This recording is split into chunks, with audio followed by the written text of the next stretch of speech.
ഇത് റാഗിപ്പൊടി. എന്നിട്ട് അല്പം ഉപ്പിടുക.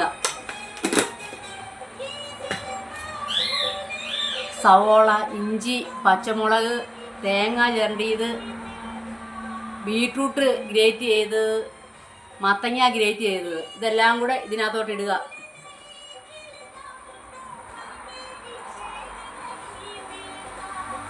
എല്ലാ സാധനവും കൂടെ ഒരുമിച്ച് ഇട്ട് നന്നായിട്ട് ഇളക്കിയെടുക്കണം.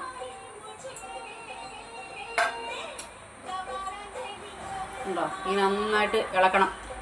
എന്നതിനാണെന്നറിയാവോ? അടയുണ്ടാക്കാൻ. റാഗിയട. എന്നിട്ട് വെള്ളം തിളപ്പിച്ച് വെച്ചിരിക്കുന്നതാണ്. ഇതിനകത്ത് കുറേശ്ശെ കുറേശ്ശെ ഒഴിച്ച്, ഒത്തിരി കൂടിപ്പോകരുത്, കുറേശ്ശെ കുറേശ്ശെ ഒഴിച്ച് ഇളക്കി എടുക്കുക. നന്നായിട്ട് തിരുമ്മി പിടിപ്പിച്ചെടുക്കണം. അപ്പം നല്ല കട്ടയായിട്ടിരിക്കും.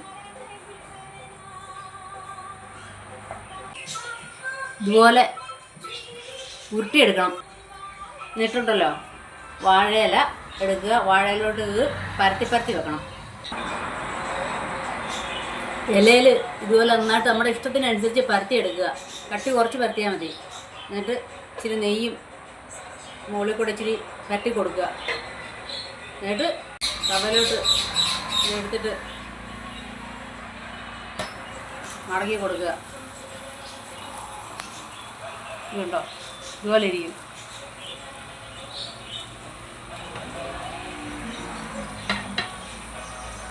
ആവി വന്നു കഴിയുമ്പോൾ തന്നെ ഈ ഇല ഇങ്ങനെ പൊളിച്ചെടുക്കണം. കണ്ടോ? എന്നിട്ട് തിരിച്ച് മറിച്ചു വിട്ട് മുകളിൽ ഇച്ചിരി നെയ്യ് ഒഴിക്കണം. എന്നിട്ട് തിരിച്ച് മറിച്ചു വിട്ട് വേവിച്ചെടുക്കണം. കേട്ടോ? കിടിലല്ലേ? പിന്നെ ടേസ്റ്റ് എന്നറിയോ? ചമ്മന്തി, ഇഷ്ടമുള്ള ചമ്മന്തി ഉണ്ടാക്കുക. എന്നിട്ട് ഇതുപോലെ ഒടിച്ചെടുത്ത് ചൂടാ.